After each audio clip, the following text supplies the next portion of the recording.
So it's been a bit longer than I thought it would be. I can only apologise for that. I had a flu vaccination when I was supposed to start the show, so it delayed it by another 2 weeks. But welcome back to Behind the Screen, I guess. This is season 8, episode 1, episode 64 of the series in total. But we're, as you can tell from the community content logo beneath the chat box, we're dealing with Canis Minor, which means Realms of Pugmire. And the working title for this book is called Life on the Road. So this is hopefully going to be interesting. Obviously, I'll do a breakdown of Pugmire and all of that stuff as we go along. But I realised I didn't copy some stuff into my notes. So that's great. Please bear with me while I fix that issue. So standard disclaimer applies. I'm sure you're all sick of hearing it by this point, but you're going to get it every time. I do not speak for Onyx Path, nor is this project official material. All views and opinions expressed are my own, and this material will be available to buy on Canis Minor.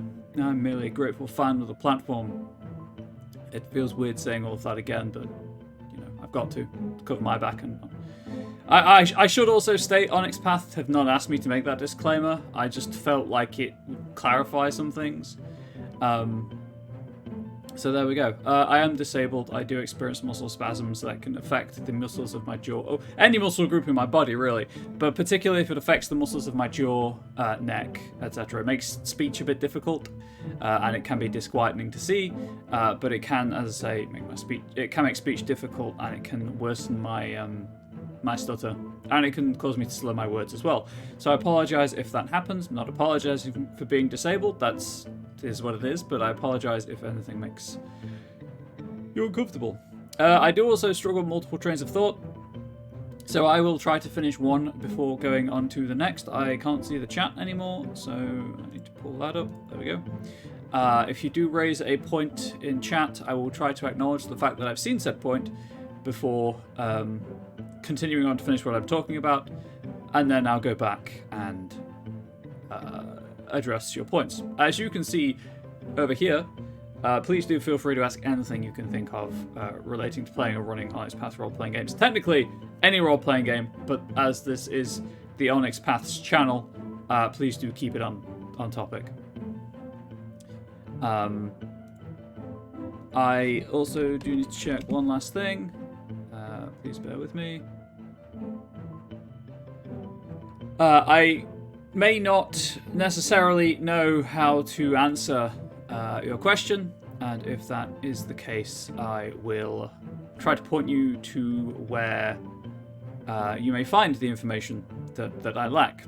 Usually this is the Onyx Path Discord server, and Nightbot is quite friendly and does quite often drop the relevant links to social media channels and things in the chat periodically throughout the stream. I'm just trying to find a chat command that I may need to use later. I have no idea where it is. I know it was on here somewhere. You know what? If I can't find it, I'm just going to have to use copy-paste.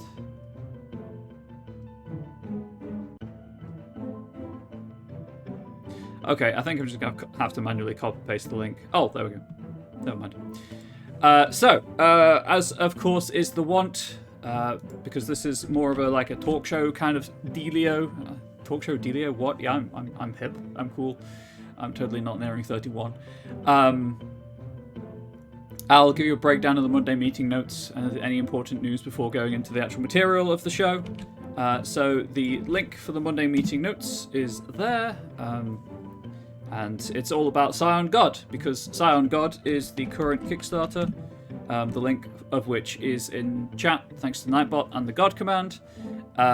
It's already funded.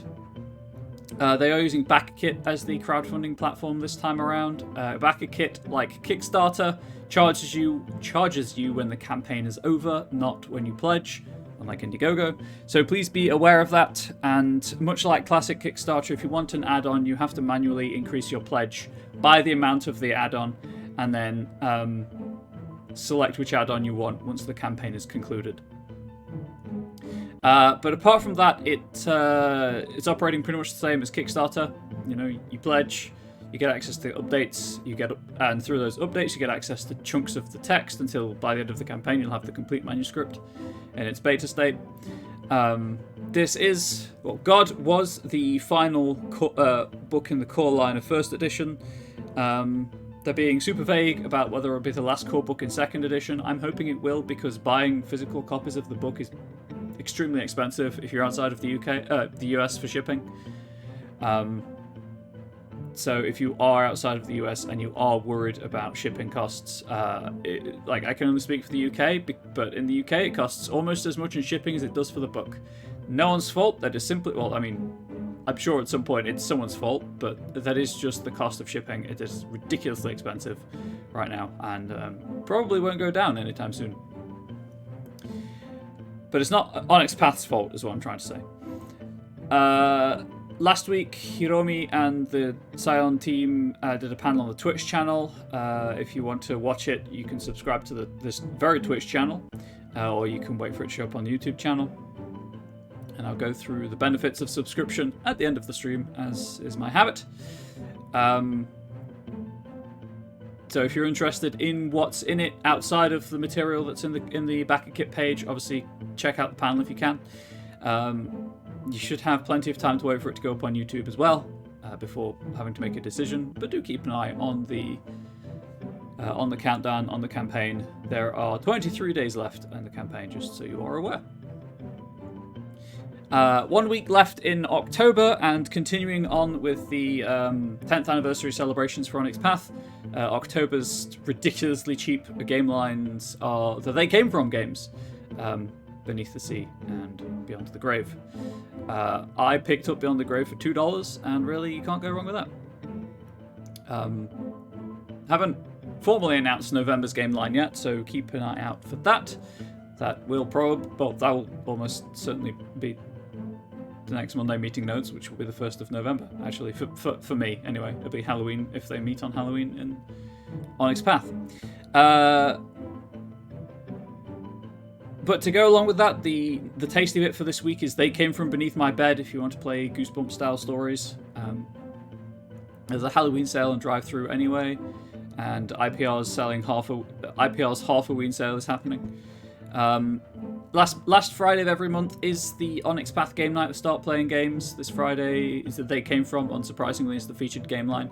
But if you are interested in joining a one-shot or a campaign of an Onyx Path game, the Onyx Path game nights are usually a good place to look. Some of them are free, some of them are paid. So obviously it depends what you're looking for. But the link for that is on the Monday meeting notes. And the Pathcast is about the bad movie, apparently. Virtual Roll 20 Con was over the weekend. That was apparently went pretty well, as was the physical Game Hall Con. Also apparently went pretty well. And also to note that during the entire month, Rich has been dropping sweet art, concept art, possibly concept art for a new game line, which most people seem to believe is The World Below, but you know, nothing confirmed. So at this point, it's purely speculation. Scion God again is on is on backer kit. It's, as I say, already funded in 2 hours, so you know it's always going to be good. The Pathcast, as I said, it'll be a commentary track for a bad movie. Shows on the channel this week. You've got me. Congratulations, you found it. Well done. That's 9 a.m. Eastern, behind the screen, Realms of Pugmire with me, Comrade Bubbles, or Ryan. I really don't mind which. Today at 8 p.m. Eastern, all of these times are in Eastern. Today at 8 p.m, The Contagion Chronicle, Fog Over Linden Station. Tomorrow, being Wednesday the 26th, at 6 p.m. Eastern, a pre-recorded Scion Origin Story Path Showcase with Hiromi Kota stream.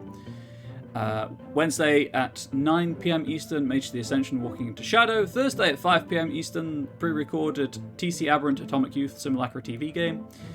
Sunday 11 a.m. Realms of Pugmire playing Fetch, and Sunday 3 p.m. Scion Godsend. So if any of those do tickle your fancy, please do swing by the Twitch channel for those, or try to catch them after the fact on the Twitch channel or on YouTube. Media highlight this week is an Exalted 3rd edition video. Sorry, please wait while I scroll down. Yes, I've mentioned Beneath the Bed. I mentioned the game night. The September's release roundup sorry, please, I need to hydrate. Please bear with me.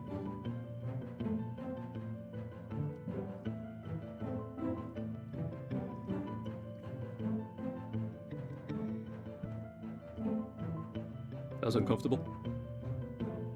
There we go. September's release roundup contains information on where everything is in September, the products that were released, products that are in the project or in the timeline, and if you scroll just from the top of the page, you'll find the community content releases, one of which is Horrors of the Continuum. Surprise! I managed to get it finished between seasons and release it, and you can totally buy it, and I encourage you all to do so because I firmly believe that it is some of my best work to date, because that is how writing works. The more you do of it, the better you get, in theory, at least. But it was fun to write, and I got to teach myself new software for layout and stuff. So hopefully you purchase it and you find some merit in it and feel like you haven't wasted your $5. But obviously that is the full release update and kind of where things are in the process. The important things to note for this week: post-editing development, Exalted Essence edition. So that's pretty cool. That's out of editing back into development. They came from Cyclops Cave and Classified Jumpstarts, Scion God 2E Adventure Jumpstart, Squeaks in the Deep Companion are all in art direction. Exalted Essence, they came from Beyond the Grave Monsters from the Crypt, and Scion Realms of Magic and Mystery are in layout. Proofing, we have TC Adventure, Trinity Continuum Proteus Nova Compendium, Exalted 3rd Edition Adversaries, and Changeling the Lost Hollow Quartz Novella. They're in proofing. And at press, because they're finally getting through the COVID-induced backlog, Scion Dragon and screen, Masks of the Mythos and screen, Mummy the Cursed Book of Everlasting Death, Changeling the Lost 2nd Edition Kith and Kin, Trinity Continuum Mission Statements, Victorian Mage, M20 Victorian Mage, and the Tasty Pit are all at press. Some of those are at the printing stage, some of those are at kind of fixing errata and stuff stage, but they're all technically at press, air quotes. I felt weird to be doing that again. I will be completely honest about that. So that's the Monday meeting notes and the current crowdfunding. So what's this season of the show? Do I need this? You know, I do not need my show notes anymore. So what's this season of the show going to look like? So no one asked this. I decided to ask it as a purely hypothetical so that I could then answer it. So obviously, with Horrors of the Continuum, when I started the last season of the show, I had a Word document and I had a list of categories, the genres of horror that I was going to be dealing with, and I'll be completely honest, that level of organization is not typically my forte. I generally struggle with plans. So when I do plans and outlines and things like I did with Horrors of the Continuum, then they're vague. There's a lot of wiggle room, and you'll notice, of course, when I added comic horror to the schedule, to the supplement, that I do add stuff. I don't stick to the plan. Well, I change it if needs be. Which is totally valid, and it's one way of doing things. Sorry, my chair is uncomfortable. But it's also important to note that not everyone works well with plans or things of that nature, and so I wanted to demonstrate another way of approaching writing material. Obviously, the more material that you're going to write, especially if you end up getting contracted, it helps to have some idea of what you're going to write. But if you're just starting out with community content, or if you want some, low stakes community content writing, just for like a personal project or for fun, or you don't anticipate it being terribly long, not having a plan is totally valid. And this season of the show, I hope, because I have tried to appear vaguely professional for previous seasons and have creative plans, this season of the show, I hope, will demonstrate that you don't need a plan and as long as you have a core idea, you can bounce off of that in the writing process and still write something that's equally as good as if you had started with a plan. Yes, you may on occasion need to move things around in the book because you realize that just for either flow or legibility purposes, or just because it makes better sense, which I admit is flow, there's redundancy for you. Things just need to be moved around in the book, which can sometimes alter wording later in sections that are now in the wrong place. So where you've said reference something later in the book, you then have to reference it earlier in the book. But it's a whole thing that the layout process is there for, and I highly recommend, if you have the time after doing layout or after assembling your manuscript in the order that you're happy with it, to read it through, make sure it makes sense before then putting it into a template and releasing it into the wild. So I guess I'll break down Realms of Pugmire first, for those who may be unfamiliar with it, and then we'll go into what this book is actually going to be about. Although I have mentioned it a couple of times on stream, or on other streams, what we'll be covering, but there we go. Actually, a note before I do that. Obviously, if you're watching this on YouTube, this will be leave it on the comment section below. But if you're watching this on Twitch live, I can't do anything about it after the fact, but if you're watching it live, please let me know if you want the background music turning up or down. It's there so that there isn't just an awkward silence behind my voice, and so that there's more noise than just keystrokes. But I obviously can't tell if it's loud enough or too loud. So any feedback of that kind is gratefully appreciated. I've zoomed in the Word document as far as I can. I like to be able to show you the navigation pane if I'm using one, because I feel like it's good practice to get your headings sorted out and things of that nature. That does bring me to a nice segue, actually. When I came to edit and then release Horrors of the Continuum, I did step away from Microsoft Word. I discovered in the process of personal writing that Microsoft Word actually has a limit on how many bookmarks you can put into a PDF that you save in Microsoft Word using headings, which are at the top of the ribbon here. Sorry, there. The personal writing I'm doing requires a lot of bookmarks, so I had to find some software, and I moved over to Affinity Publisher. So I'll be using that going forwards because it's just easier to keep everything consistent. So a word of warning there: if you're going to be using Microsoft Word to do everything in, that's totally fine. It's totally valid. It can be used to do publishing stuff if you know what you're doing and aren't afraid to use search engines to find answers to questions about how to do stuff, and also just put up with some teething problems, because it's not exactly what Word is designed to do, but it will do it after a fashion.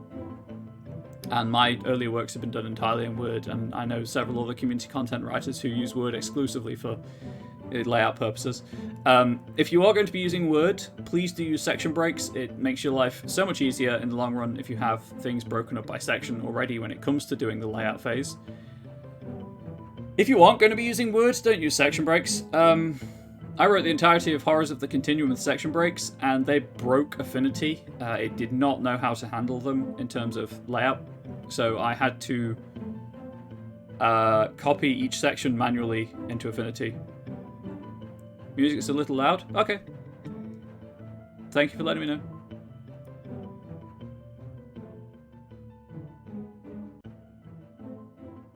Is that any better? I can turn the mic up as well. It's just the louder the mic is, the louder the keystroke sounds are, and I personally don't like hearing keystroke noise. Thank you for the words. Thank you for the feedback, Proctor. Also, hello, welcome to the channel apparently, and to my show. Yes, so obviously copying stuff manually into Affinity isn't such a big deal, or I guess InDesign may have the same problem. Isn't a big deal when you're working with like a 30-page document, but if you're doing anything larger, if you're doing a larger project or writing your own RPG, it becomes much more of a problem to have to manually copy every section into it. So what I'm going to do with this is I'm going to attempt not using section breaks. I'm just going to use headings. Headings, bare minimum, you should be doing anyway. But hopefully, when it comes to copying into Affinity, it's all well and good, and I don't have the formatting issues that I ran into during the layout of Horrors of the Continuum. So, to reiterate, new season of the show. Any potential new viewers, please do feel free to ask anything you want to ask about role-playing games, playing them, running them, writing community content, writing content in general for them. I'm not an expert, I just have some understanding of the topic, and I've been doing this for This is episode 64 of the show. 64 episodes, so, 120 plus hours on this channel alone, and then some time on my own channel, and I guess I've never really actually discussed my qualifications to run this show, in hindsight. I should probably have done that in episode 1, but, there we go. I write a lot. That's really it. Earlier this year, I was fortunate enough to be contracted for a couple of books by a couple of companies, but my background is mostly just homebrew and releasing that through a variety of platforms. And it seems to work out. I seem to come across like I know what I'm doing, so there we go. So, Realms of Pugmire. What is the Realms of Pugmire? Because I should probably define that before we get into the material. What's this? Chair is in one of its uncomfortable stages again. Realms of Pugmire is a much simplified rule system that uses the please bear with me while I pull it up.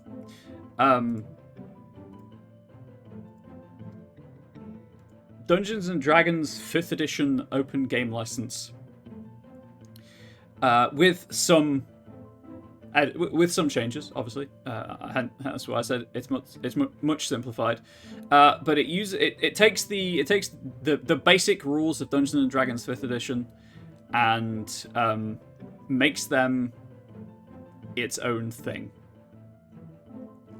Specifically, Pugmire, the first game, and the game that the game line takes its name from, allows you to play as dogs. Intelligent, anthropomorphic. Some might say uplifted dogs. In the realm, singular, of Pugmire.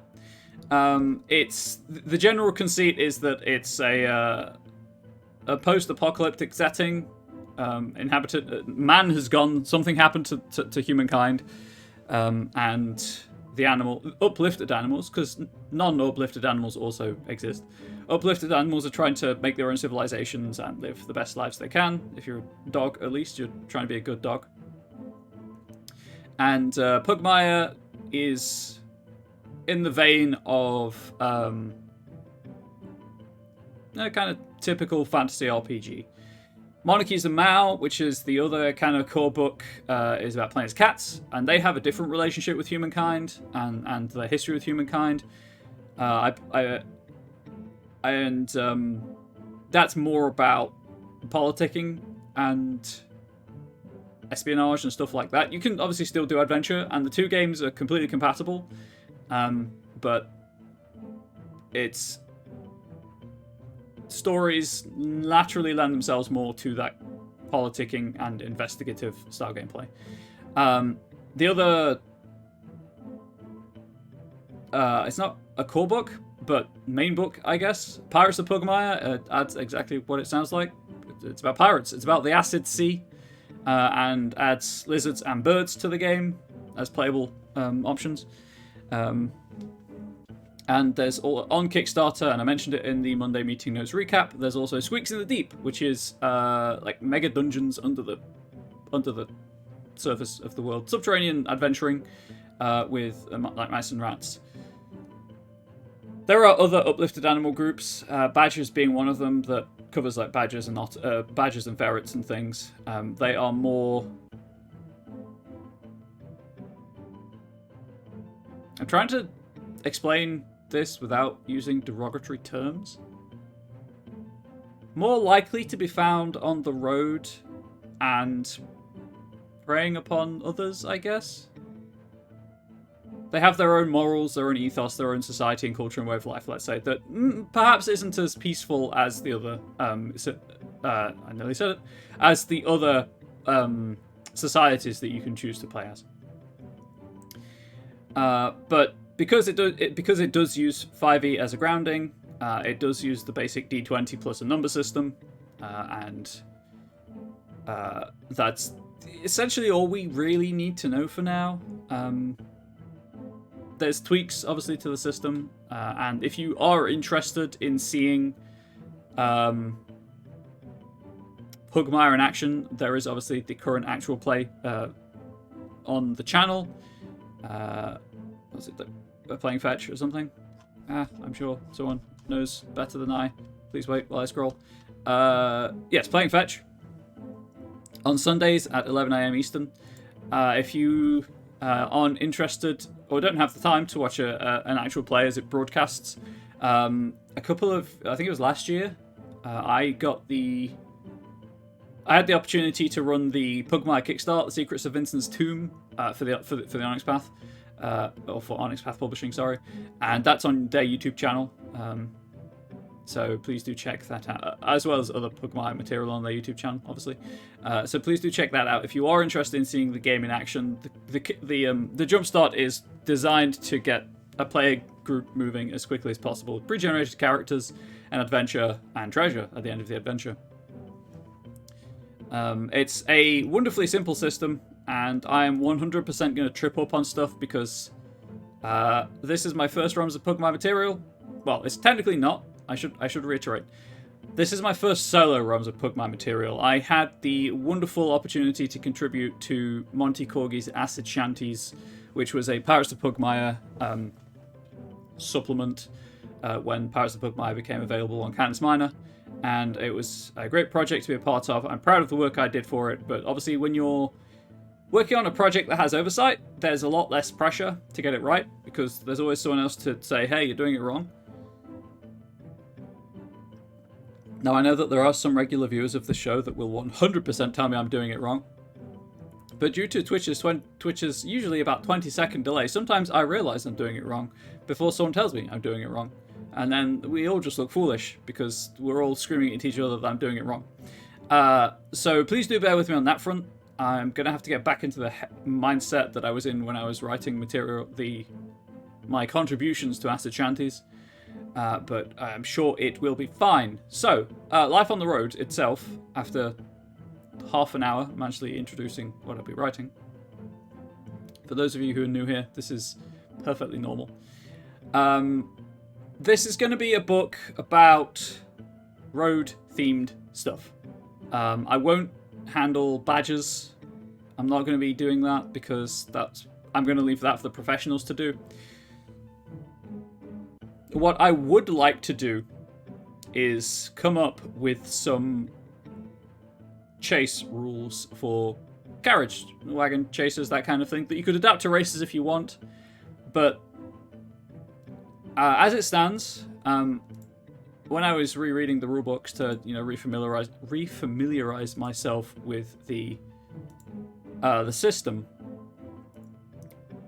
there isn't really, or there aren't really, any chase rules in the core rulebooks. And the rules presented in the SRD, which is the system reference document, that is like, hey, here are all the D&D 5e rules that you can use for free when you want to write a game using the 5e rule set. I'll be honest, they're not great. My problem, so I'm a long-time D&D player, and GM specifically, so I do have a lot of time and have spent a lot of time thinking about game flow and the importance of game flow. And the existing chase rules they're functionally boring. They don't I mean, if you like them, that's fine. I'm not trying to yuck your yum, but they don't work for me and they don't work for my group. So this is something I've been thinking about anyway, and Pugmire itself, as I've said, is a much simplified rule set, or is a simplified rule set anyway.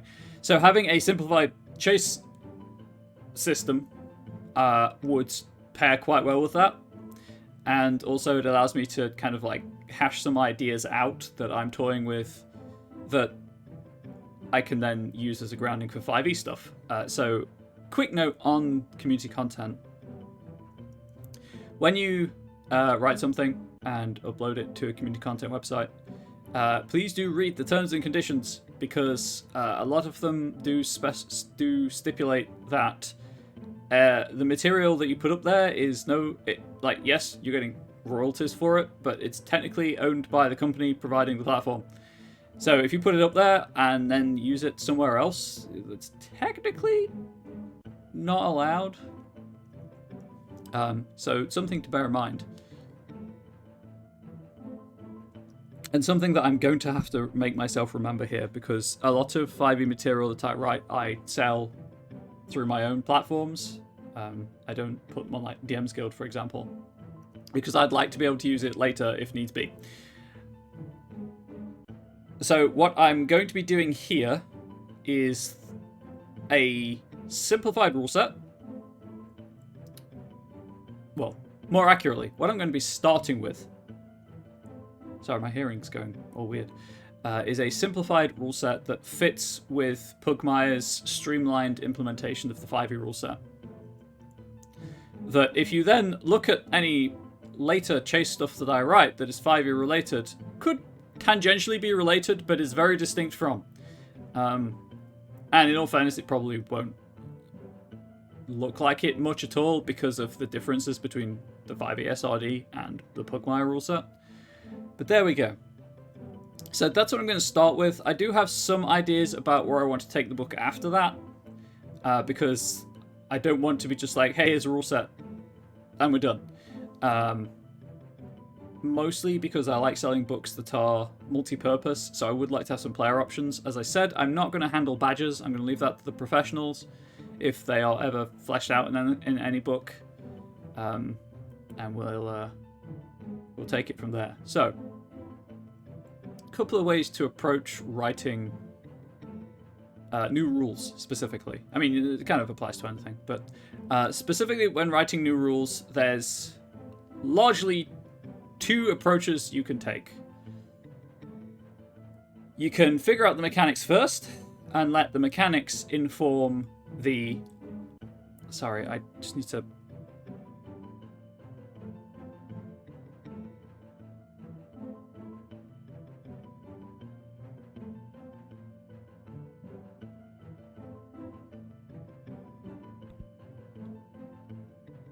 Sorry about that, my ears are starting to play up, and I don't know if I'm going to stream if they get much worse. So we'll take it.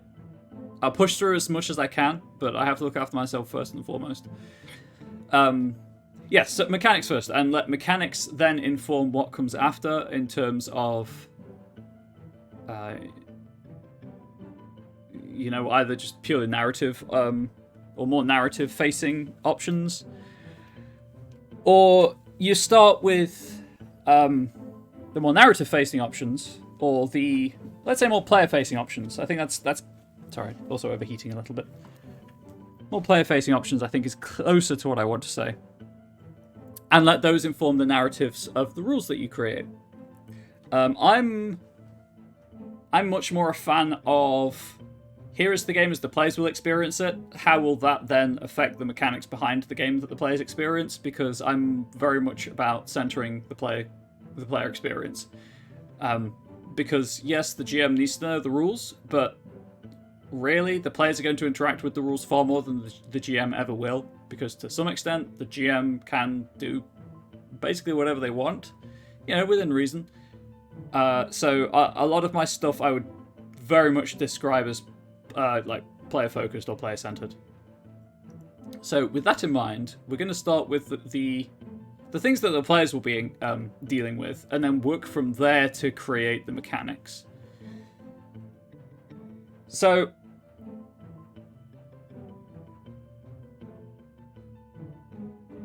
with,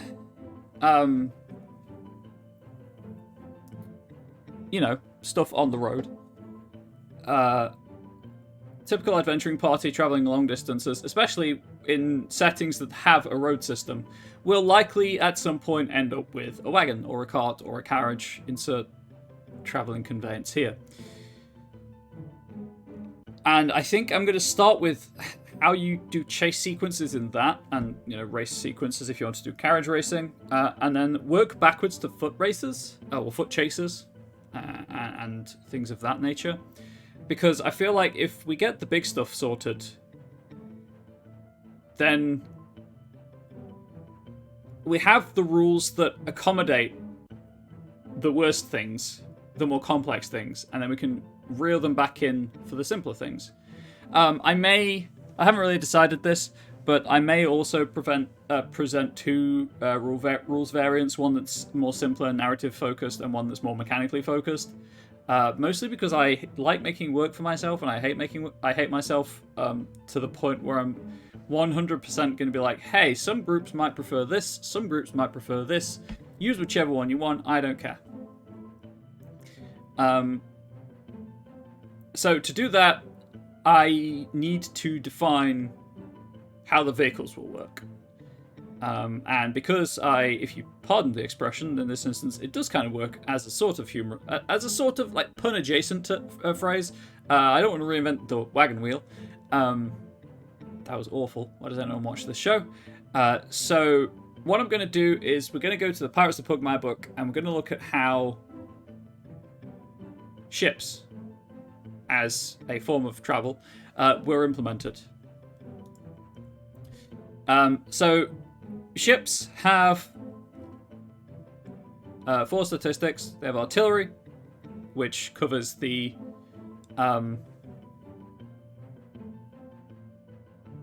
number of weapons that the ship can carry, and certain weapons cost more artillery because they can do more stuff. Specifically, ballistic catapult and 6-pounder cannon cost 1 artillery, and then the Mariner's Staff, which is magical stuff, costs 2 artillery. So pretty sure I don't need an artillery score on a carriage. If I was making tanks, maybe, but I'm not. So we can immediately disregard that stat entirely. Hull functions as the AC of the ship. We're probably going to be needing a hull statistic. We're going to need some kind of armor class or defense score, I should say. I've got to switch back into the correct terms. We need some way of setting a difficulty for people to damage the carriage or to affect it in other meaningful ways. Or wagon or cart. I'm just going to say carriage, but wagon, cart, any kind of I guess, horse-drawn vehicle will suffice there. So hull we will definitely need. Seaworthiness. Obviously, we don't need seaworthiness, but seaworthiness is the health of a ship. So we do need that. So I'm just going to call it integrity, and that will just cover a wide variety of situations.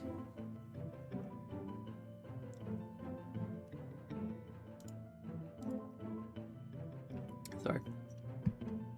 And then speed is obviously something that we will also require, because it's a measure of how fast the thing travels.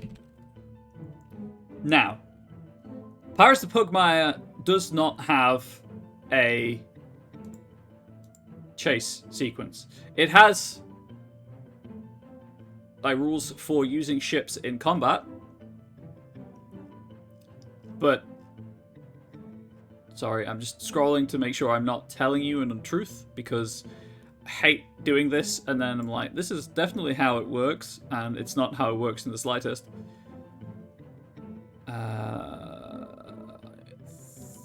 thought yes, there are rules for combat, ship-to-ship combat specifically.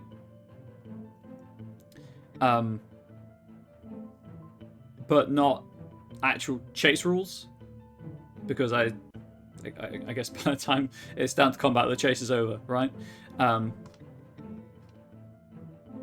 largely, it's just who can direct the ship the best it wins the chase, which obviously isn't terribly applicable here. So I'm going to add a new value. I'm going to call it handling. And this will probably be the main mechanical focus of dice rolls. Because... Oh, I guess I should technically explain my dissatisfaction with the current state of chase rules in the SRD. So... There's the well-known meme adage joke, call it what you will, that in D&D, you can have a 10-minute conversation that lasts 1 minute and a 1-minute combat that lasts 10 minutes. Or extend the times as required, obviously, and that is very true. The rules presented in the 5e SRD, once you get into anything that requires a discrete unit of time, are very slow. Now, if that works for you, great, grand. I just find that if you are trying to evoke a chase, you don't want it to feel slow. I guess I should also explain the rules that I'm voicing dissatisfaction with. That's probably be a good idea, huh? I should also check they're on the SRD.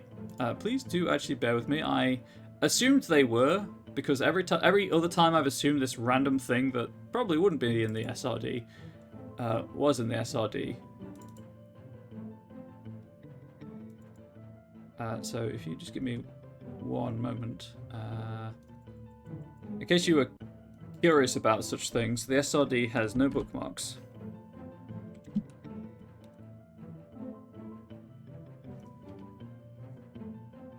It's also a 400-page PDF. Please find faster.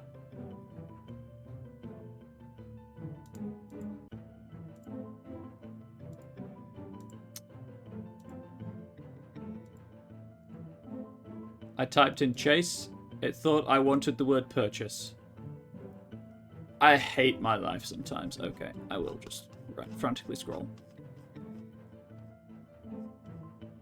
Because if they're not in the SRD, then I've literally nothing to work with, and I can do what I was going to do anyway, which is just make something whole cloth.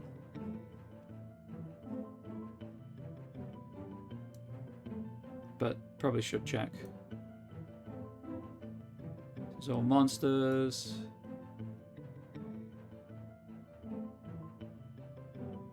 Although it is always useful to have an idea of where you're coming from, so you know where you're going, so to speak. I genuinely don't think the chase rules are in here.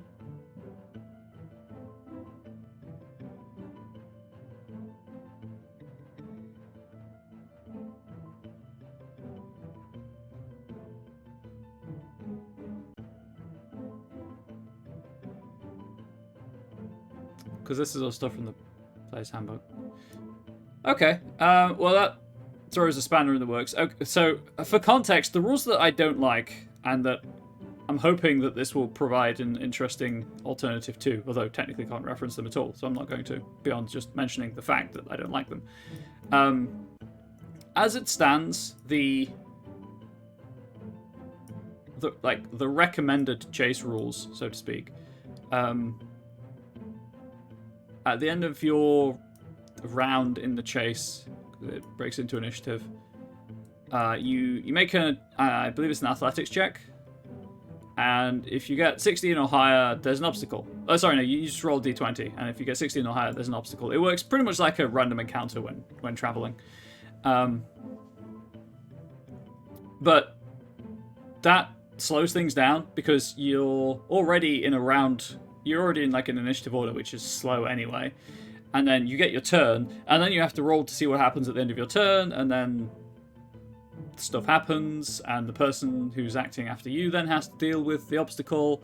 Sometimes you roll and there is no obstacle, and you've just kind of like, well, why did I spend like 5 seconds rolling a d20 when nothing happened? And it's a whole mess that kind of just slows everything down. Although I have issues with D&D's rolling anyway, because it slows things down unnecessarily, but that's by the by. Pugmire, very good for speeding things up and streamlining the rule system. If you are looking for a 5e adjacent experience that's very streamlined, I highly recommend Pugmire. And also, you get to play as a dog, or a cat, or a lizard, or a bird, or a rodent in the Squeaks in the Deep. So what's not to like? Regardless, so rather than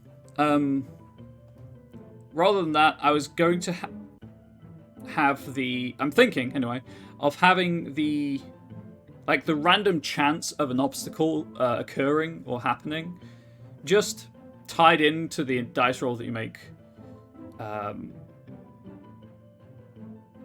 And it's probably also going to be less round by round and more like everyone in one wagon rolls at the same time, and depending on what they want to do, you pick whichever.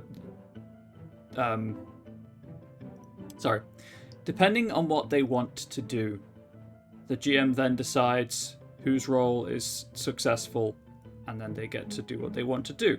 And I'm feeling like the handling score will probably act as a modifier to this. So the more things you want to do on a cart that's harder to handle at speed, the less likely you are to be able to do those things.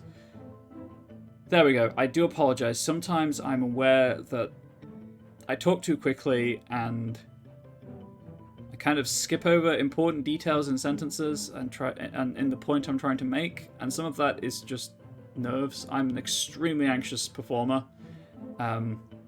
And returning to the show after like 2 months hiatus, 2 month hiatus, it's a little nerve-wracking, I will admit. But that's what I'm thinking of using the handling score for. So let's define some things.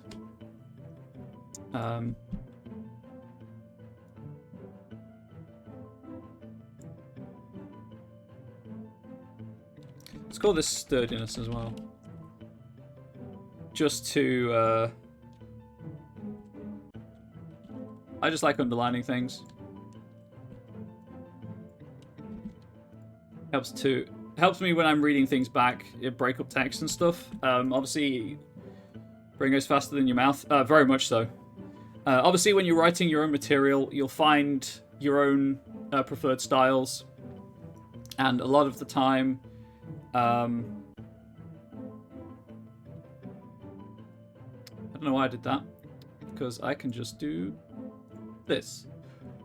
That's not what I clicked on. Why did my... Okay. Well, I guess we'll put it as heading 2 for now. We'll call this section, for now, at the very least,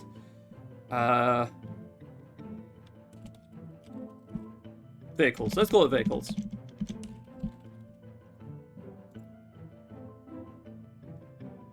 I guess technically that would be heading 2, because heading 1 would be more like, hey, these are mechanical options. So let's do that. Variant rules. There we go. That'll be heading 1 because that's the first bit of the section, and then vehicles is the subsection, and then within vehicles we have all of this stuff. So, nope,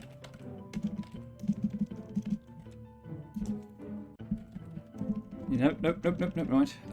Let's go with a thing here. The rules presented in this section. Wow, I spent 50 minutes and I'm only now just typing. I think that's a new record. The rules presented in this section are intended to provide a streamlined chase experience. If you find... Apologies for the webcam moving, by the way. It's perched on top of a monitor that isn't very stable. find that one or more of rules in this section doesn't work for you or your table, feel free to throw it out or alter it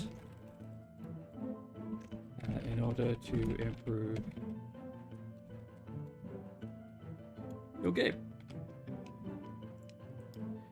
The only variant rules I'm thinking of right now are the chase rules. So before fully exploring this book's chase rules, I guess chase and vehicular combat rules,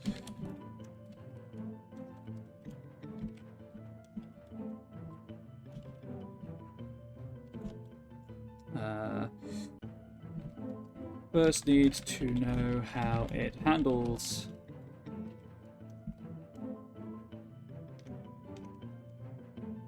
before exploring this book's chase and vehicular combat rules. You will need to understand how vehicles are constructed mechanically,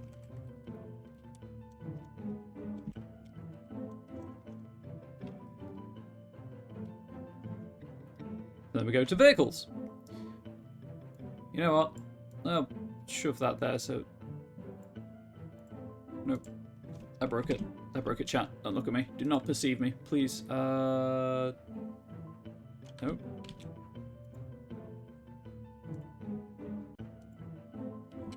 Delete. Before fully exploring this book's chase and vehicle combat rules, you will need to understand how vehicles are constructed mechanically. Each vehicle is comprised of... What's the language in Byways of Pugmire? Because I've said this before, and I will no doubt say it again. If you're writing community content, it's always worth mirroring the language used in the official material, so that when it comes to using your content, your book, whatever you want to call it, there is as little friction as possible between the official material and the community content material. I firmly believe that I have no evidence to back this up, but if you do that, theoretically people will have more fun with your material and there'll be less headache overall, and they're more likely to write a positive review. Well-known fact that, I mean, I'm guilty of this, but I, somewhat ashamedly hold my hand up to say that I always buy a product intending to leave a review and rarely do, mostly because by the time I've read the rulebook, I just don't have the time to leave a review. But I do try to leave a rating at the very least. So if you are guilty of not leaving reviews, please just leave ratings. It helps.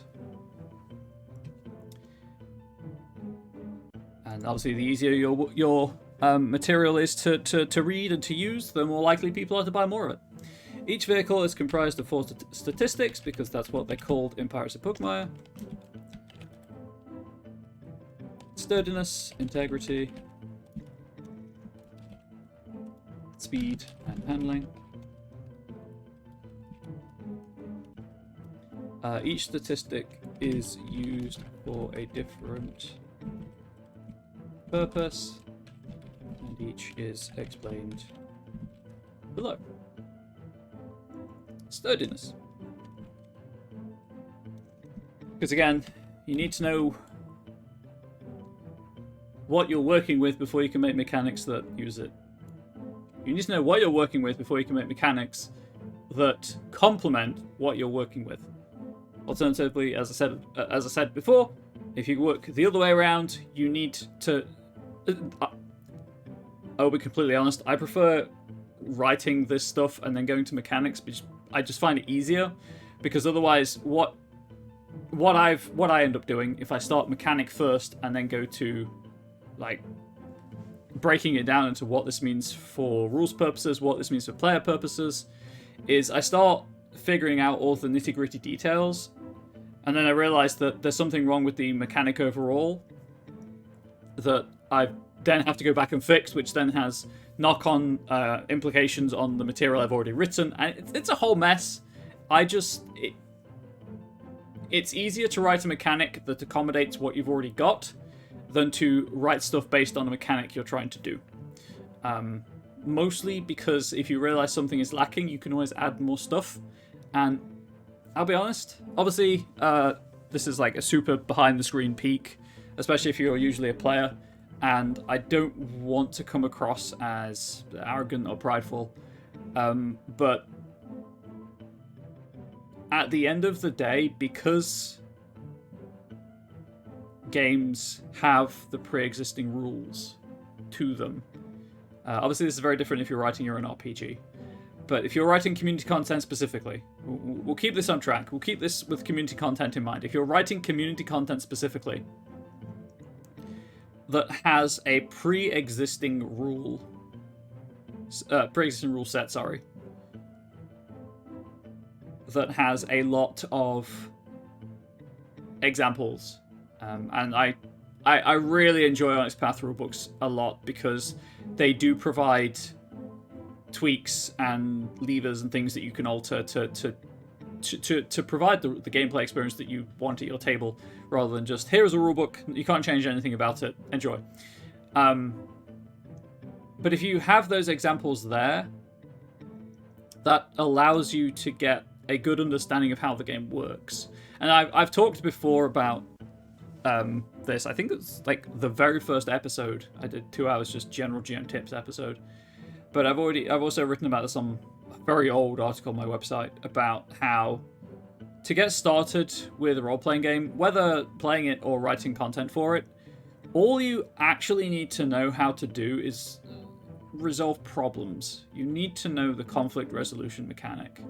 Everything else on top of that is just a way to modify that, because you don't roll dice where there's no risk of failure, and risk of failure is conflict in the narrative. It doesn't have to be a fight. It can just be you versus the environment. But if you know how, I guess a problem-solving mechanic is a better way of phrasing it. But if you know how that works, everything else just modifies that in some way or builds on it, takes it to different places.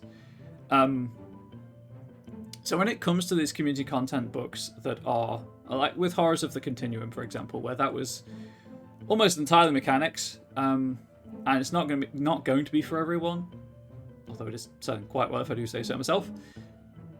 It's not that difficult to do mechanics. It's difficult to make mechanics that work well together and that produce the feeling that you want them to produce in the game.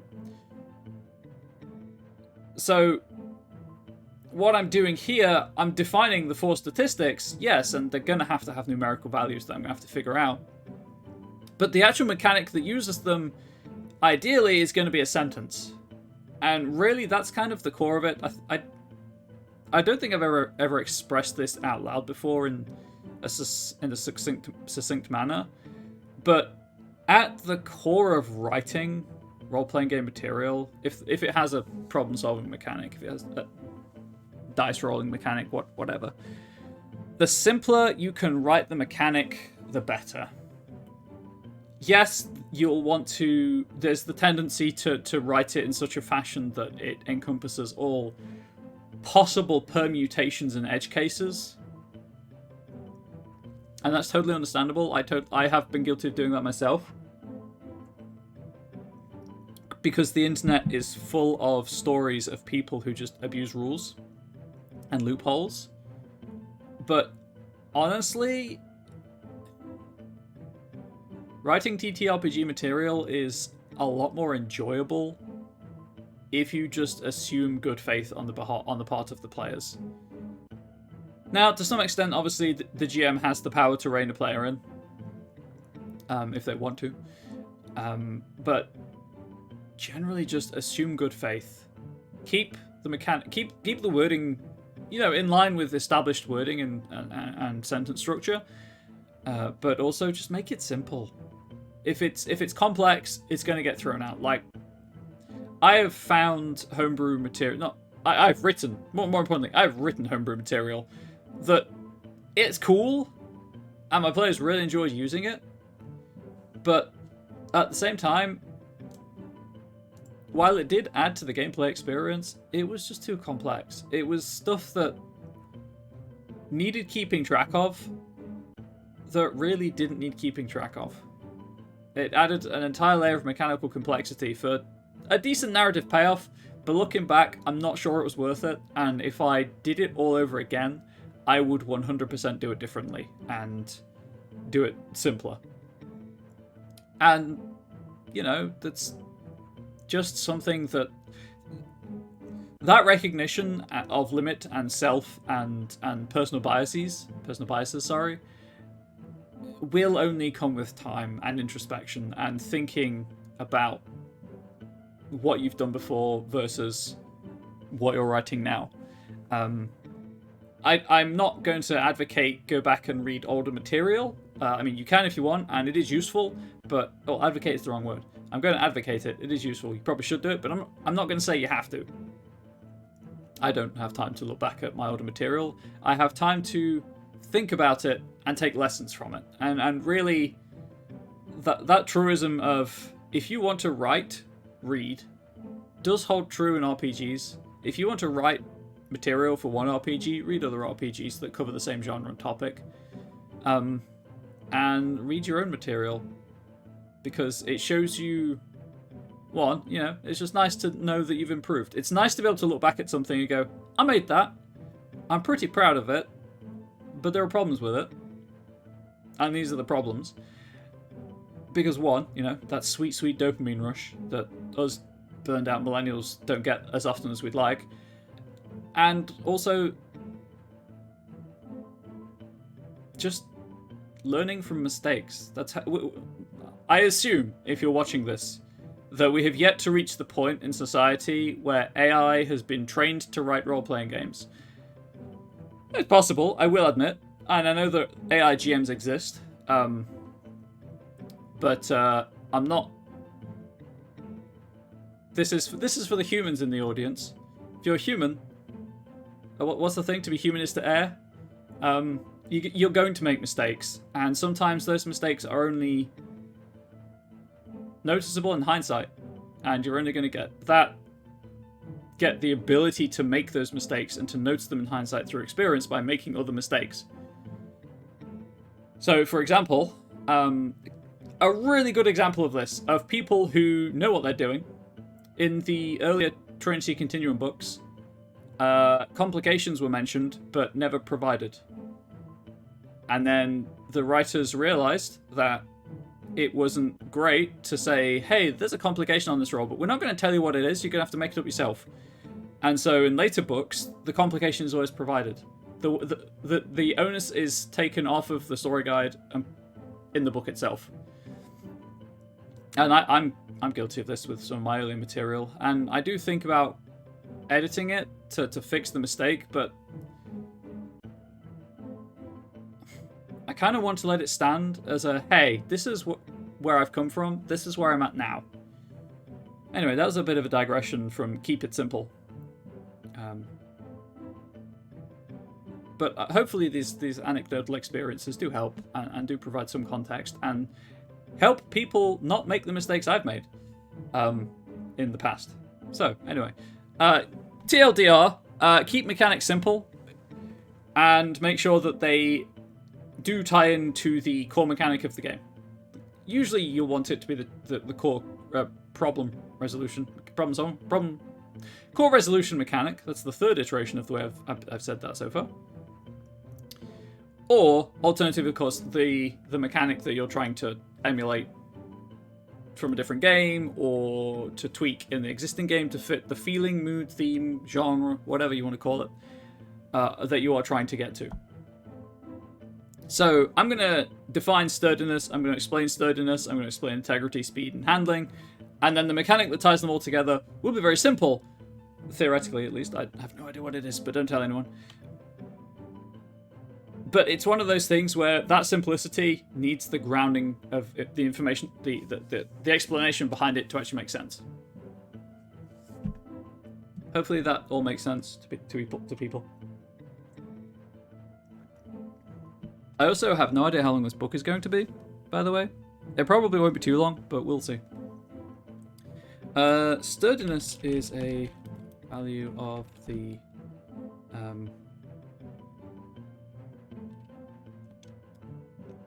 representation.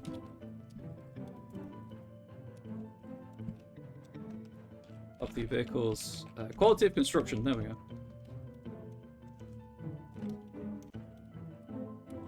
And then, because, again, where possible, mirror official language, just steal the wording from the book.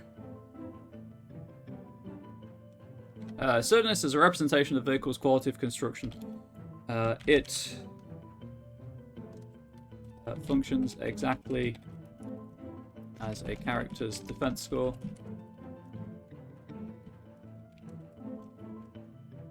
Oh, UK English. No, it's not how you spell that word. OBS, are you okay, OBS? Because I'm not really doing much, but you're kind of freaking out in the back end over here.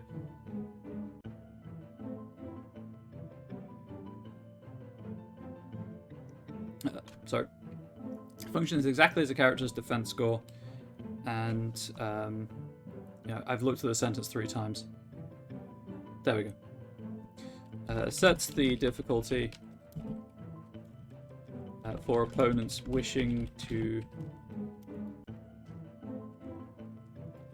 damage the vehicle itself.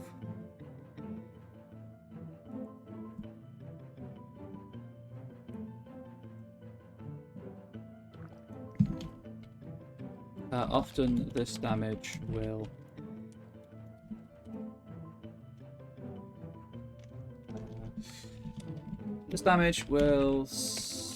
sometimes come from the environment,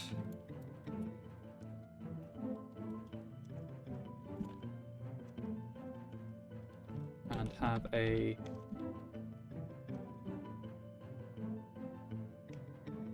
let's just say be set by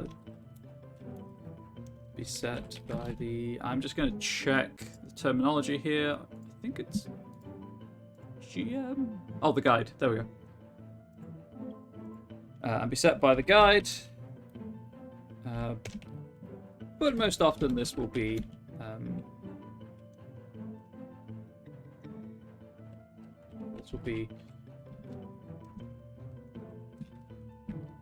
deliberately inflicted by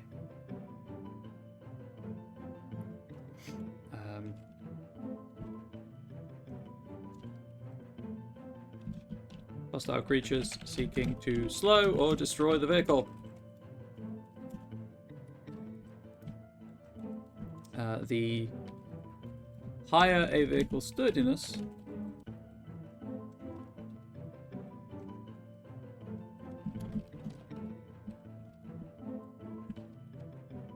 the larger the vehicle. Please bear with me while I check how this is handled here.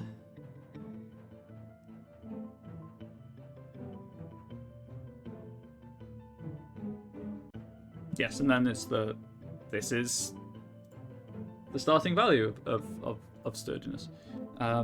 Let's go with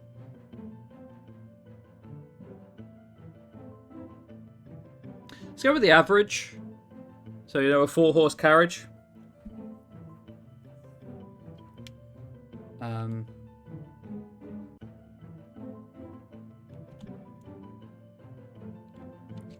The starting sturdiness value is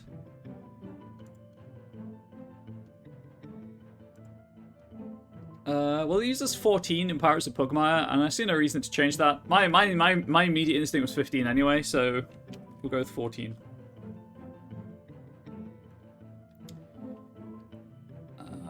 Let's also go with semicolon equates to a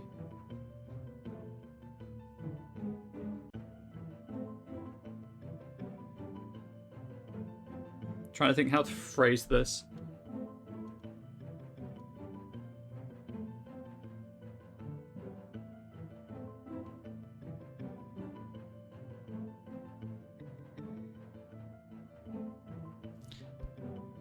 Please bear with me while I check something in the rulebook.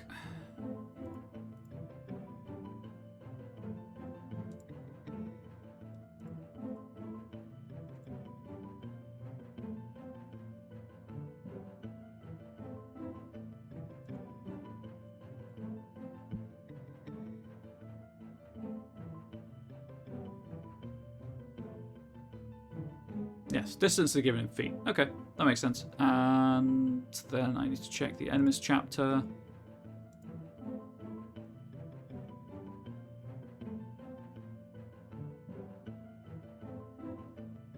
Yeah, sizes aren't really a thing here, so that jives with what I was thinking. This equates to a 4-horse carriage, roughly. Now I'm trying to think of the average dimensions of carriage. I'm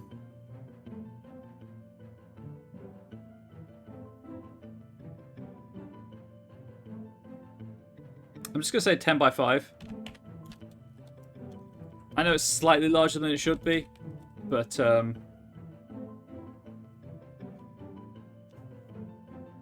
it is what it is.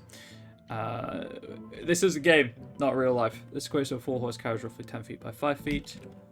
Every 2 points of sturdiness in excess of this adds 2 horses and 5 feet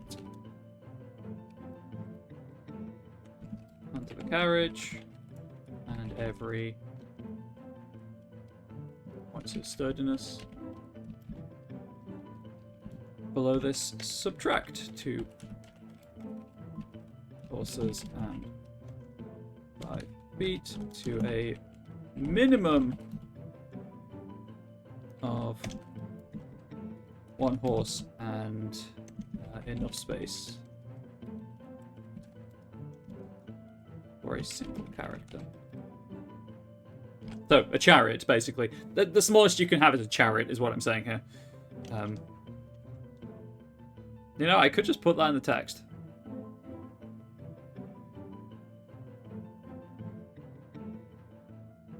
I should probably also specify a maximum.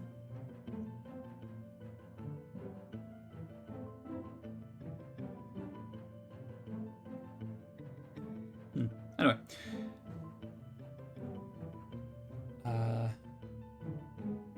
Goes to a 4-horse carriage.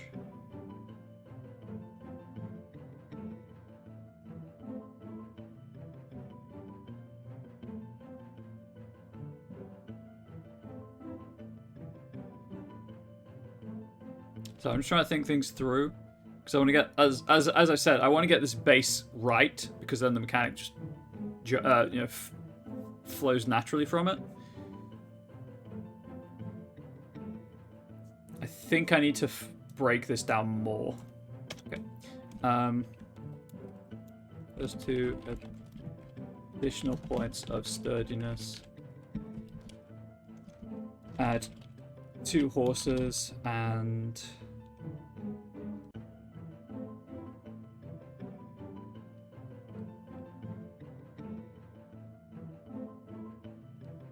because like the bigger the carriage, the heavier the carriage, the more horses it'll need to maintain its speed. No,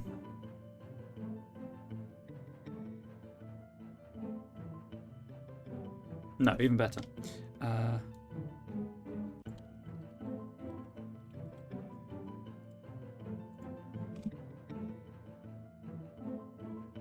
Every 2 points of sturdiness in excess of this adds 2 horses, or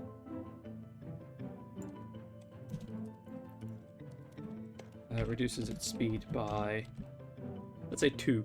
So, Pirates of Pugmire uses feet for its speed value, as it makes a lot of sense to do that. I'm going to be using speed as a modifier to dice rolls to keep things moving. So it'll be slightly less granular, but hopefully will be more entertaining and easier to use, because the driver can make a speed check, someone on the back can then make an attack roll, and then, things like that, rather than just like, hey, this is as far as you can move it around. I'll also be explaining that 1 speed equals 10 feet. Yeah. Anyway. Every 2 points of sturdiness, in excess of this adds 2 horses or reduces the vehicle speed by 2.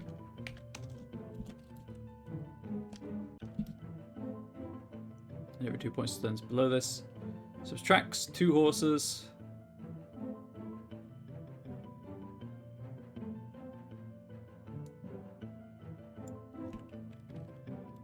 Or increases the vehicle speed.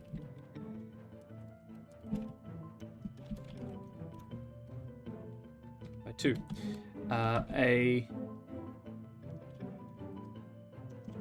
You know what? I'm just going to provide example vehicles. I think is probably the easiest way of doing it.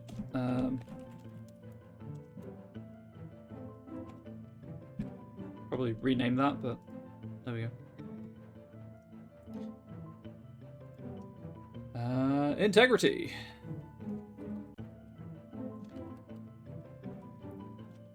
Integrity is a measure of the... you know what? Again, I'm just going to take the wording from here. Vehicle's health and function as a...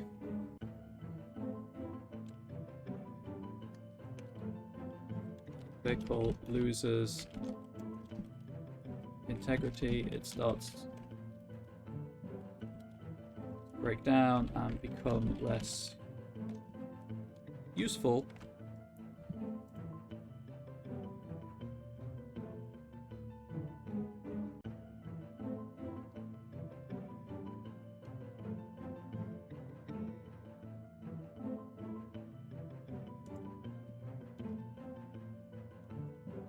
Integrity, that's not how you spell the word at all, is usually reduced by careless driving,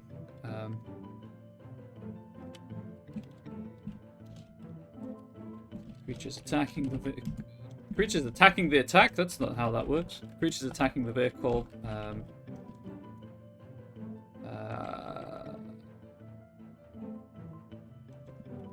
Magical damage, whether accidental or otherwise.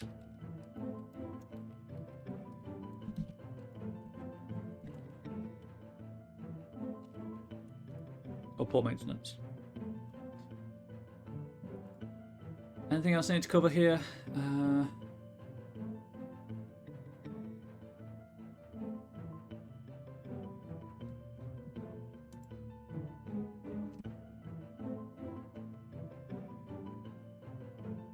Integrity does have to function as a health value because it's going to be taking damage from attacks and things.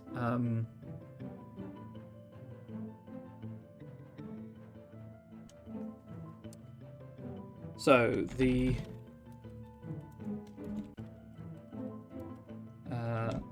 why did I capitalize that? Starting in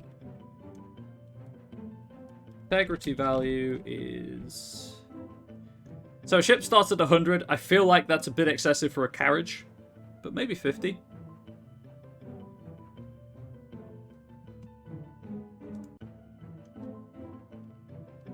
The starting integrity value is 50, and it costs... Let's assign a plastic cost to repairs.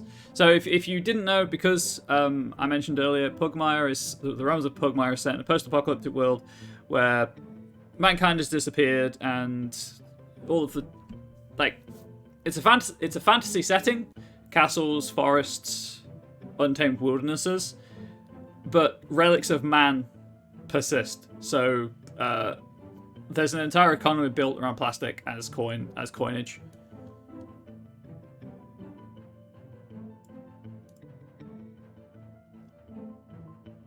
So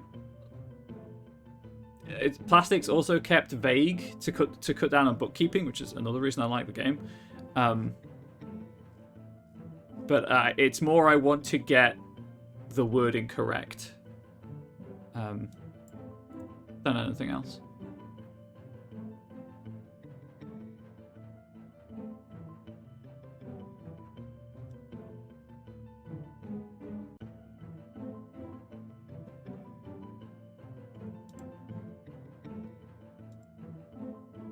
So please do bear with me while I frantically scramble for the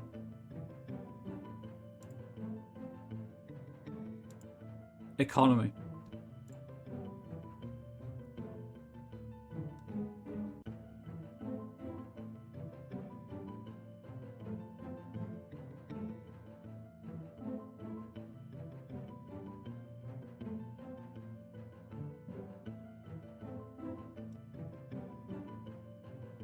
I think I'll be okay to say a handful of coins, a handful of plastic coins, because that's the largest denomination that it gets to.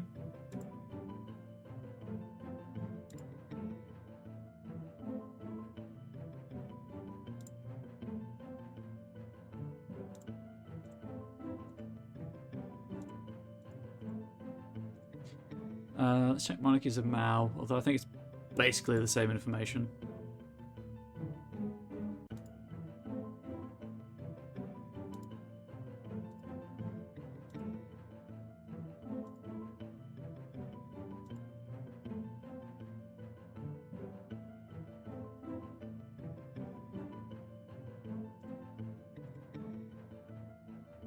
I've just thought of one final place to check, and then I'll make a judgment call, and I can always come back to it as well.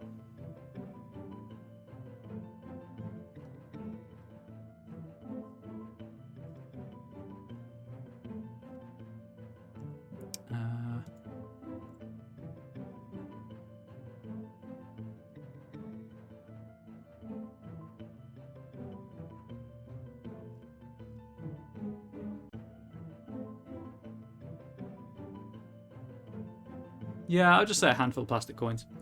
It costs a handful of plastic coins to repair and integrity.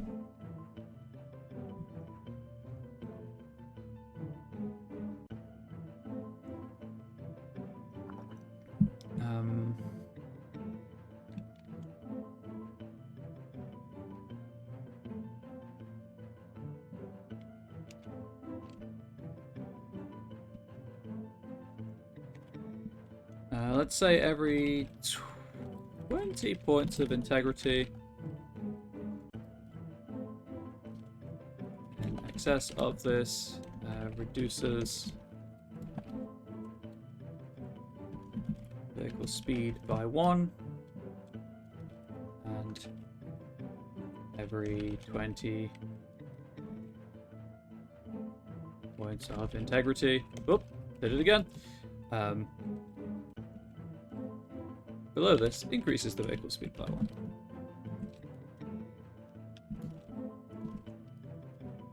So what I'm building towards, and I won't have time to finish it today, is a little bit of maths, or math if you prefer, as sturdiness and integrity affect speed, and then the speed and handling values are what you'll actually be using to roll with. Obviously, if you are reduced to 0 integrity, you have no vehicle, and sturdiness is the defense of the vehicle. But the idea is that when you build a vehicle for your characters to use, and I will obviously provide example vehicles, because that's always just good practice to be like, hey, this is how this works in practice. Once you've done that, you never need to think about those values again beyond just how much health it has and how much armor it has, unless you want to improve your vehicle, and then that alters the formula. But it should be a pretty simple formula, because I'll provide like the baseline. Here is a 4-horse carriage. Everything works in relation to this, and hopefully it will be okay.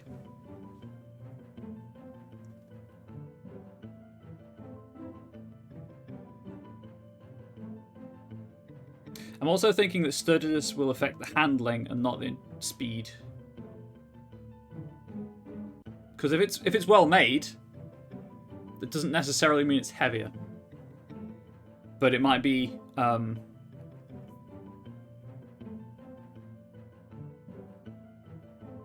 there's a word I'm reaching for.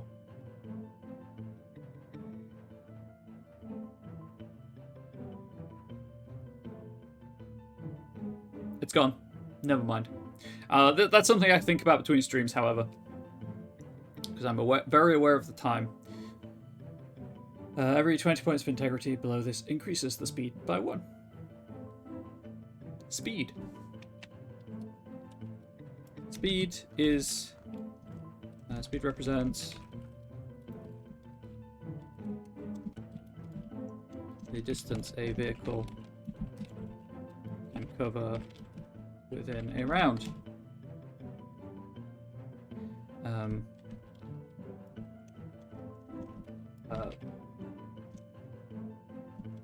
As well as functioning as a modifier for certain dice rolls.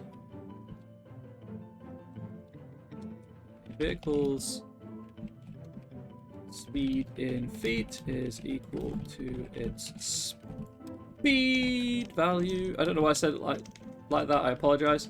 Equal to a speed value multiplied by 10.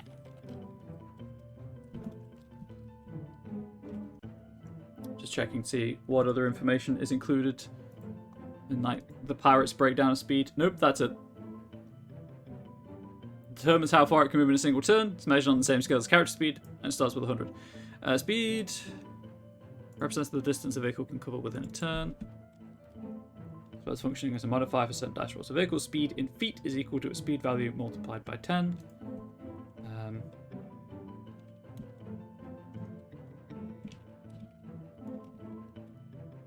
The starting speed value is...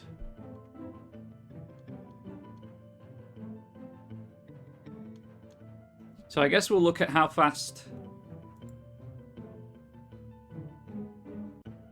Actually, I might have to do it multiplied by 20. Yes, vehicles equal to its speed value multiplied by 20. I know that it makes it less granular because it can be 20, 40, 60, 80, 100, etc. But it also means that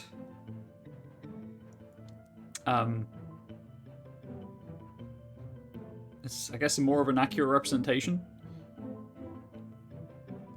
So the starting speed value would be 3, because that's 60 feet per turn. And yes, I assume cats can do the same thing as dogs can, and run on all fours.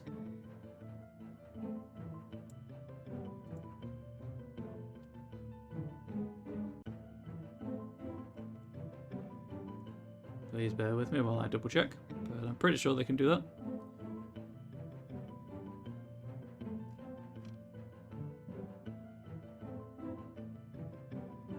Page 94.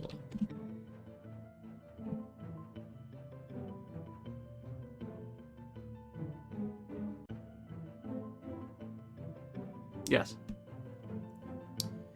So cats can do 35. I think that's roughly what dogs do as well.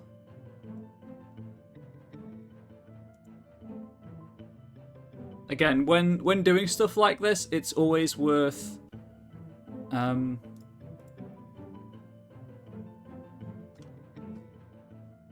you know what? I'm just going to the index. I lied, there is no index. Not in the bookmarks anyway. Loads of Kickstarters though. Kickstarter backers, I should say. Okay, Control F, save me now. I think it's 30 and 35, or it might be 30 and 40 for dogs.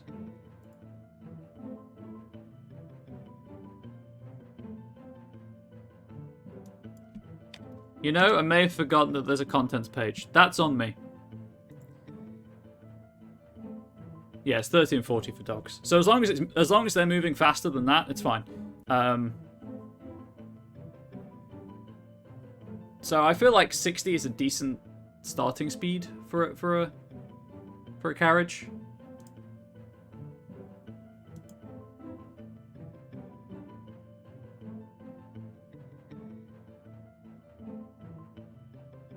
Maybe not.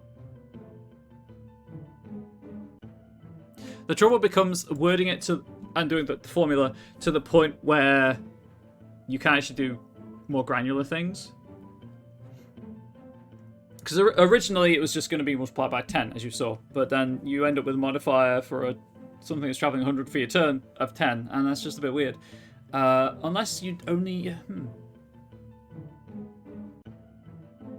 If it's only used in opposed checks and the other party has a modifier that can be that large, that actually should be okay.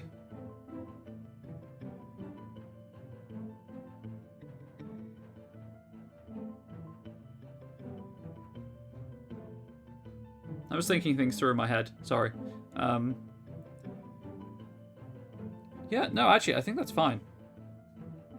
Because you're only using the speed modifier. You're not adding anything to it. Because it's not a rule thing. It's specifically this variant rule. Yeah, that's fine. Speed value multiplied by 10. The starting speed value is... let's say 7.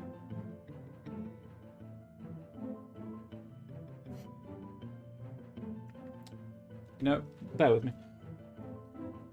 It does use 5 ESRD, so what's the...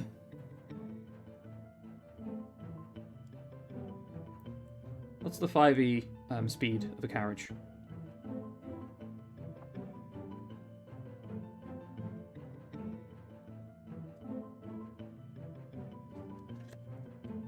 I don't think it actually ever says. Gosh dang it. I mean, it might say in the DMG, but I'm not spending the time on stream to go through that. I think it's the DMG has travel times in it. This is something you get used to a lot when writing material. It's like, hey, there's this rule in one book. Boy, howdy, can I find that book?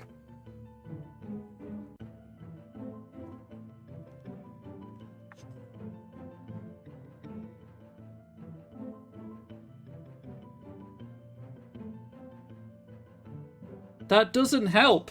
What?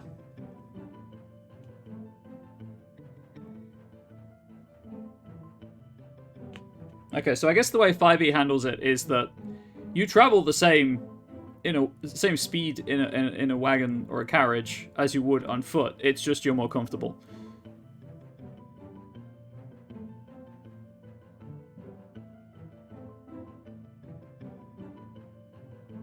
And can obviously travel for longer because you can sleep in the vehicle.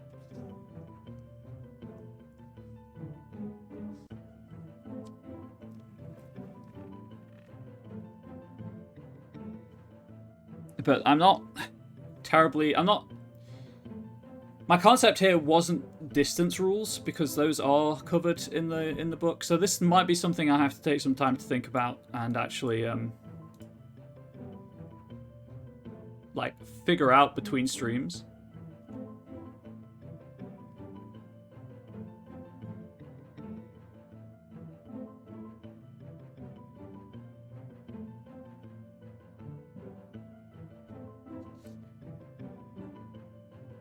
I will, of course, double check before making a decision.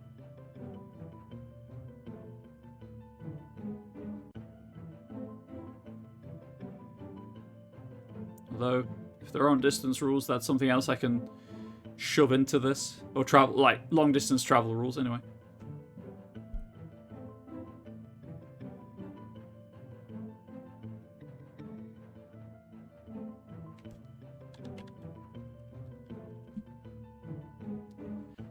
The joys of community content. Here's the thing that doesn't exist. Must resist urge to put it in book.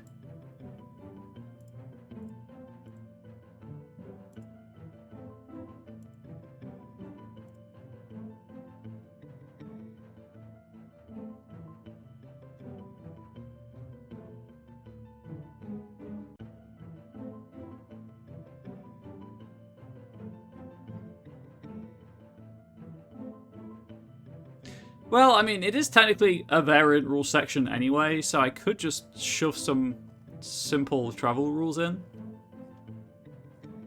Nothing terribly complex, because that's not what I enjoy playing. And I'll be honest, I have tried writing material for other people to use that I would not use myself, and I just feel like it didn't...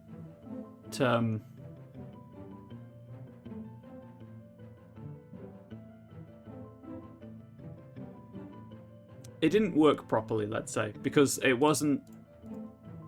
While I still approached it with the same level of professionalism, for want of a better word, that I approach everything, it just didn't sit right with me what I was doing.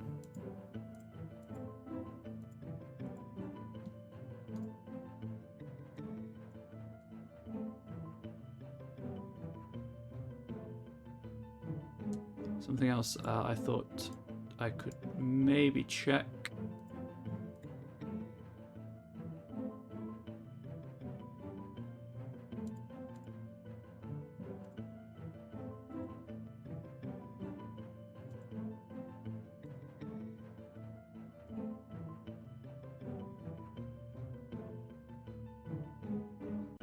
Okay, that's something I need to check off stream. Okay, so for those new to the show, now I'm just going to recap what we've done in today's stream and go over the Monday meeting notes and a couple of other items of business. So I guess today, not much has been written today, but I did provide an explanation of the game system and the aims of the supplement and kind of what I'm trying to do with this. But so far we have defined sturdiness, integrity, and speed for vehicles. Handling, I am going to have to figure out a formula for to make it simple to calculate. So that's something I'll do off stream. This show does air fortnightly, so the next show will be on the 8th of November, possibly. That is after my birthday weekend, so I might take some time to have like a long weekend, but keep an eye out on social media channels for that information. Now, yes, so where did all of this information go? As I mentioned at the start of the episode, the Monday meeting notes are the best place to go for anything pertaining to Onyx Path Publishing and its current status as a company and any project. The big thing to note right now is that the Scion God crowdfunding campaign is happening on BackerKit this time. Not Kickstarter, not Indiegogo, but BackerKit. As with Kickstarter, it charges you once the campaign is over. If you want any add-ons, you have to manually add that to your pledge, and then after the campaign is finished, you will be able to select what you've paid for and what you've like pre-ordered, what you've paid for. As with Kickstarter, you'll still get sections of the text throughout the campaign through updates, and this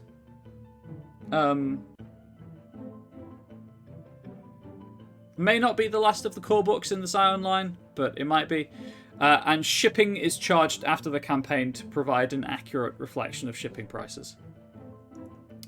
The TLDR on that is if you're not in America, it's going to be probably quite expensive. There was a panel on Scion God last week that will hit YouTube at some point. But if you are a subscriber on the Twitch channel, because subscribers to twitch.tv/the Onyx Path do get 1 week's exclusivity to the videos on demand or video on demand archives. At which point, then non-subscribers can watch the streams. This show is a little different to some of the other shows on the channel. This show does not go up on the Onyx Path Publishing's YouTube channel. It goes up on my personal YouTube. Well, technically it's my brand account, but it goes up on my YouTube channel, which is just Comrade Bubbles. You will have to manually search for Comrade Bubbles. I'm not a partner. I'm so far from making partners ridiculous, so I don't have a custom URL. But if you have enjoyed the show, please do consider checking out my channel and watching past seasons of the show, and coming back next time. Back to the Monday meeting notes. Oh, another thing to note. If you have an Amazon Prime account, you can link it to your Twitch account to get a Prime Gaming account, which gives you 1 free subscription a month. You have to manually renew it, but it counts as a tier 1 subscription for you and for the channel, so you'll get all of the emotes. And with Onyx Path, I believe you still get access to a a Discord server, a Discord channel, sorry, on their Discord server for that subscription, as well as the video on demand stuff. If you are a fan of the They Came From game line, or are intrigued by the They Came From games, that is the current current game line franchise series of games. There we go, being centered for the 10-year anniversary of Onyx Path Publishing. So some of those books are ridiculously cheap right now, and I would highly recommend you check them out. They are a good time. Tasty bit on Wednesday is They Came From Beneath My Bed, for kind of like child-themed horror in the vein of child-themed horror stories in the vein of Goosebumps and Are You Afraid of the Dark? So kind of like young adult horror stories rather than the Hammer horror pastiche of Beyond the Grave and the sci-fi B-movie of Beneath the Sea. A couple of other sales. There's a Halloween sale on Drive-Thru RPG and IPL Indie Press Revolution's Half-a-Ween sale. Friday is the last Friday of the month, which does make it the Friday night game night with Onyx Path that start playing games. They Came From is the featured game line, but there are games running from other game lines. Friday is also when the Pathcast is recorded, and Eddie and Matthew will be providing a commentary track for Fateful Bindings, which would appear to be a terrible film if they are providing a commentary track for it. Rich continues to do possibly concept art for a new setting, or just art he wants to draw for Inktober. Other shows on the channel today at all times in Eastern. Today at 8 p.m, Contagion Chronicle, Fog Over Linden Station. Wednesday 6 p.m, Sauron Origin Story Path Showcase. Wednesday 9 p.m, Mage to the Ascension, Walking into Shadow. Thursday 5 p.m, Trinity Continuum Aberrant Atomic Youth. Sunday 11 a.m, Realms of Pugmire playing Fetch. And Sunday 3 p.m, Sign Godsend. I think that's usually where I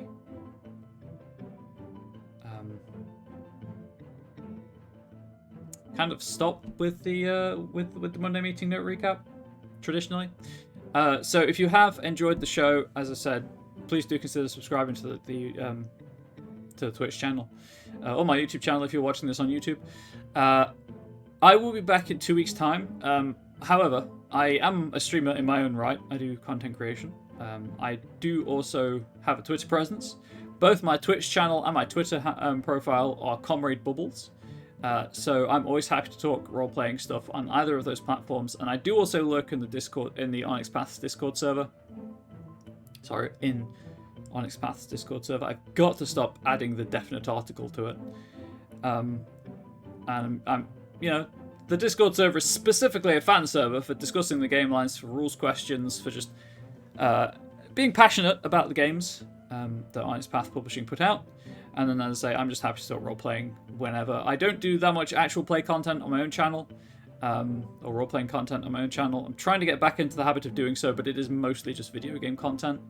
But if you do want to follow me over there, I will be live in about half an hour's time. I'm going to be finishing up Resident Evil Village, and I'd be happy to see you. I think that's it. Keep an eye out on, I guess, my social media. And I'll try to if the plan changes, I will try to post on Onyx Path Discord server. But I'm not terribly good at remembering to do that, if I'm being completely honest. If the show doesn't happen on the 8th. But if it does, hopefully I see you on the 8th. And until then, please do have a great 2 weeks. Please do stay safe, healthy, wholesome. If you can get a vaccine, a COVID vaccine, any vaccine really, or booster, please do take the chance to do that. You help people like me who are medically vulnerable to respiratory diseases, or diseases in general.